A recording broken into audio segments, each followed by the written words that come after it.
Face بک page کے ذریعے یہ سوال ایک موصول ہوا ہے کہ روزے کا ٹائم کیا ہے، سحری کا اور جو افطاری کا ہے ٹائم، کیونکہ مختلف جو فرقے کے لوگ ہیں وہ الگ الگ ٹائم کو فالو کر رہے ہوتے ہیں، تو قرآن میں کوئی اس کے لیے واضح ہے بات ٹائم کے حوالے سے؟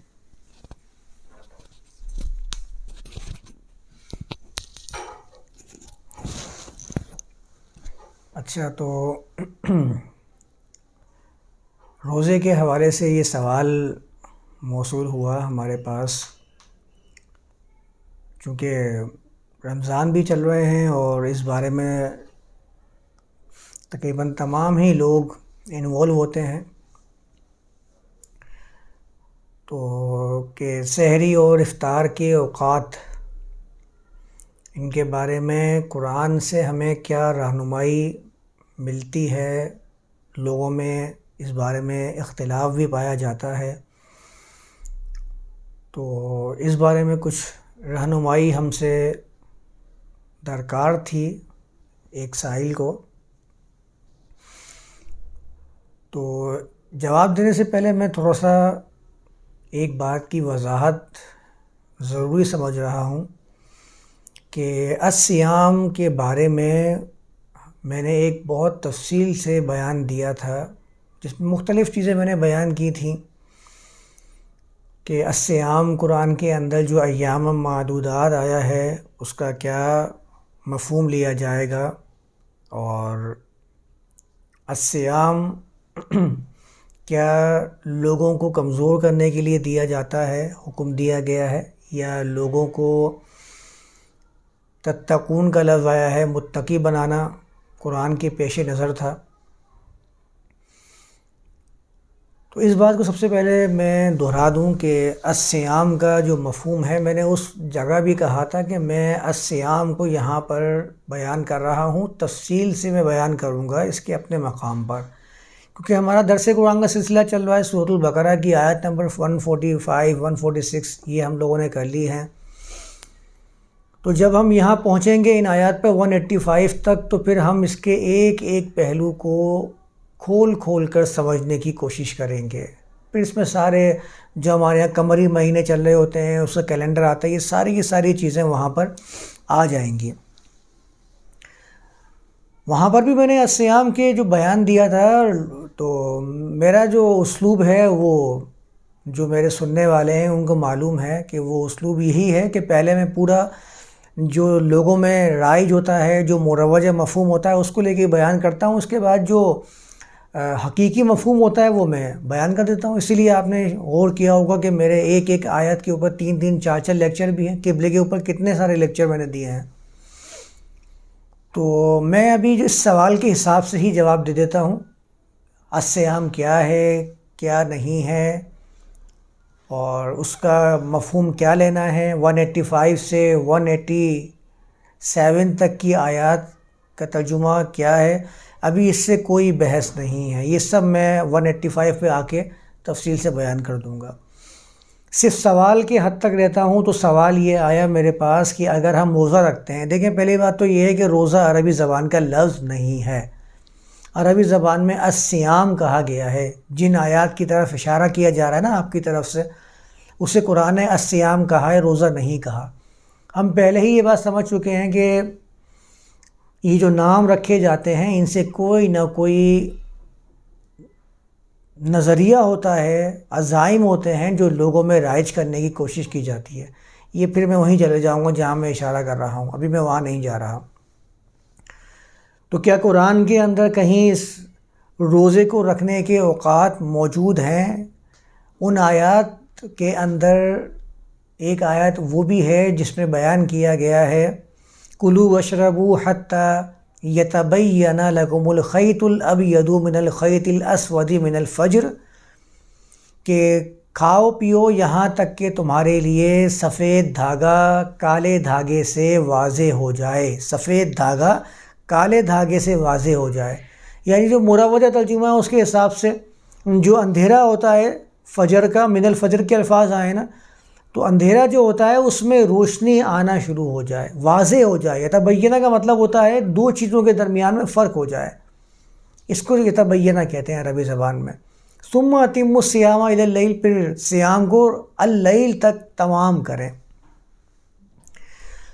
تو اب یہاں معاملہ یہ ہے کہ ہم لوگ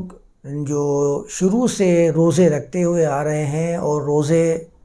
کی سحری کا ہم اہتمام کرتے ہیں،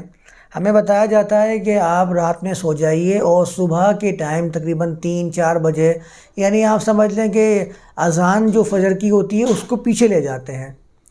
نماز کو پیچھے کی طرف لے جاتے ہیں کہ بھئی یہ جو فجر کی اذان پہلے ہو رہی تھی نا، یہ فجر کے حساب سے تھی، اب جو اذان اور نماز ہوگی یہ روزے کے حساب سے ہوگی، جبکہ وہاں جو آیت پیش کی جاتی ہے وہاں پر فجر کے یہ الفاظ آئے ہیں، یا تو وہ فجر تھی یا یہ فجر ہے، حقیقی فجر کون سی ہے پھر آپ خود طے کر لیجئے۔ یہ خود اشکال کا ابہام کا شکار ہو بھی رہے ہیں اور لوگوں کو ابہام میں ڈالنے کی کوشش بھی کر رہے ہوتے ہیں۔ پہلے اذان ہو رہی ہے اگر 5:45 بجے، اس کو کہتے ہیں کہ یہ فجر کا وقت تھا، اور لوگ فجر کی نماز کی ادائیگی کر رہے ہوتے ہیں اس ٹائم پہ بالکل اطمینان اور سکون کے ساتھ کہ ہاں میں نے وقت کو حاصل کر لیا ہے، وقت کو پا لیا ہے۔ پھر ان کو بتایا جاتا ہے کہ فجر کا حقیقی وقت یہ نہیں ہے، بلکہ فجر کا حقیقی وقت تو یہ ہے جو ہم اب رمضان کے اندر کر رہے ہیں۔ یعنی رمضان کے علاوہ جو شخص نفلی روزے کا اہتمام کر رہا ہے وہ تو فجر کی اذان جو رائج ہے اس کے حساب سے ہی اپنی سحری کو مکمل کر رہا ہوتا ہے، تو اس کا مطلب تو یہ ہوا کہ وہ نفلی روزہ رکھنے والا، اس کا وہ وقت سحری کا وہ اس رمضان کے مقابلے میں غلط شمار کیا جائے گا، کیونکہ رمضان کے اندر تو وقت کو پیچھے کی طرف لے جاتے ہیں کہ فجر یہ ہے اور اس ٹائم پہ آپ کو کھانا پینا ترک کر دینا ہے اور اس ٹائم سے سحری شروع ہوگی، اس وقت تک آپ کو اس کا اختتام کرنا ہے۔ قرآن کے اندر تو کیا، روایت حدیث کے اندر بھی کہیں سحری کا وقت بتایا ہی نہیں گیا ہے کہ سحری کا وقت کون سا ہوتا ہے، اور روایت حدیث میں تو یہ بھی بتایا گیا ہے کہ اگر روشنی ہو جائے اور آپ کے ہاتھ میں پیالہ ہو اور آپ کو اندازہ ہو جائے کہ ہاں یہ اب سحری کا وقت ختم ہو چکا ہے، تو آپ جب بھی اس کو کھاتے رہیں پیتے رہیں۔ پانی اگر آپ کے ہاتھ میں تو اس کو مکمل کر لیجئے، کھانا کھا رہے ہیں تو اس کو مکمل کر لیجئے۔ تو یہ بتایا گیا ہے۔ آیت کے الفاظ سے بھی معلوم ہوتا ہے کہ یتبین لکم الخیط الابیض، کہ سفید دھاری واضح ہو جائے۔ وہ کبھی آپ جس ٹائم پہ اذان دی جا رہی ہوتی ہے، اچھا پہلی بات میں ذرا یہ بیان کر دوں، اذان کا کوئی تعلق بھی نہیں ہے اس سے، روزہ افطار کرنے کے حوالے سے، روزہ سحری ختم کرنے کے حوالے سے اذان کا کوئی لینا دینا نہیں ہے اس سے، اس کا کوئی تعلق نہیں ہے کہ اذان ہوگی تو آپ سحری ختم کریں گے، اذان ہوگی تو آپ افطار کریں گے۔ یہ تو قاعدہ کلیہ آپ کے اپنے بنایا ہوا ہے، نہ تو قرآن اس بارے میں کچھ کہتا ہے، نہ حدیث کے اندر ہی لکھا ہوا ہے کہ آپ اذان کے مطابق افطار کریں یا سحری کا اختتام کریں، یہ کہیں بھی نہیں لکھا ہوا۔ یہ تو مروجہ ہے جو ہمارے ہاں رائج ہے، یہ ساری چیزیں ہم نے اس کو ایسا سمجھ لیا ہے کہ اگر اذان ہو گئی ہے تو بس اب پھر مجھے افطار کر لینا ہے، اور اذان ہو گئی ہے تو اب سحری کا اختتام کر لینا ہے۔ یہ کہیں روایت حدیث میں بھی موجود نہیں ہے، اس کو سمجھنے کی ضرورت ہے۔